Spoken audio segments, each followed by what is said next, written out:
আসসালামু আলাইকুম রহমতুল্লাহ। প্রিয় শিক্ষার্থীবৃন্দ, আশা করি সকলে ভালো আছেন। আজকে আমরা অষ্টম শ্রেণী গণিতের অনুশীলনী একের প্রশ্ন 9-এর ক নম্বরটা নিয়ে আলোচনা করব ইনশাআল্লাহ। 9 নম্বর বলা আছে, তালিকার পাশাপাশি দুইটি পদের পার্থক্য বের করো এবং পরবর্তী দুটি সংখ্যা নির্ণয় করো। ক নম্বর বলা আছে এখানে 7, 12, 17, 22, 27 ডট ডট দেওয়া, মানে এর পরে আরো দুটি সংখ্যা বের করতে হবে। আমরা সমাধান লিখলাম, লেখার পর লিখলাম প্রদত্ত সংখ্যাগুলো। এই প্রদত্ত সংখ্যাগুলো হচ্ছে এই যেটা প্রশ্নের মধ্যে দেয়া আছে, ক নম্বরে দেওয়া আছে, এটা প্রদত্ত সংখ্যাগুলো। তারপর পার্থক্য লিখেছি। পার্থক্য মানে হচ্ছে পাশাপাশি দুটি সংখ্যার বিয়োগফল।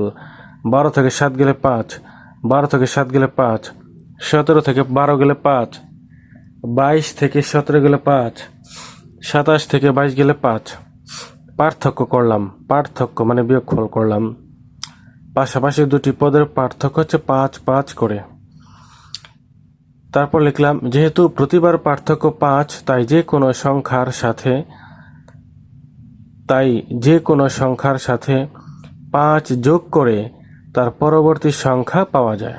সুতরাং পরবর্তী সংখ্যা দুইটি। যেহেতু প্রশ্নে বলেছে পরবর্তী দুটি সংখ্যা নির্ণয় করতে, পরবর্তী দুটি সংখ্যা আমরা লিখলাম পরবর্তী সংখ্যা দুটি। লেখার পর এই যে শেষে যে রয়েছে 27 লিখব। 27-এর সাথে 5 যোগ করব। 5 কেন? 5 হচ্ছে পার্থক্য। প্রতিটি সংখ্যার পার্থক্য, প্রতিটি পাশাপাশি দুটি সংখ্যার পার্থক্য হচ্ছে 5।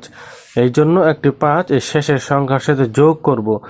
27-এর সাথে 5 যোগ করলে হয় 32। একটি সংখ্যা পেলাম 32। তারপর লিখব, এবং এই 32-এর সাথে আবার 5 যোগ, 32-এর সাথে আবার 5 যোগ করলে হয় 37। 32 আর 37 এখানে হবে 27-এর পর হবে 32, তারপরে 37। এই দুটো হবে উত্তর, 32 আর 37। ক নম্বরের উত্তর হচ্ছে এটা, 32 আর 37। কিভাবে পেলাম আশা করি বুঝতে পেরেছেন। বন্ধুরা, পরবর্তী ভিডিও সবার আগে পাওয়ার জন্য চ্যানেলটি সাবস্ক্রাইব করে বেল আইকনটি অন করে দিন।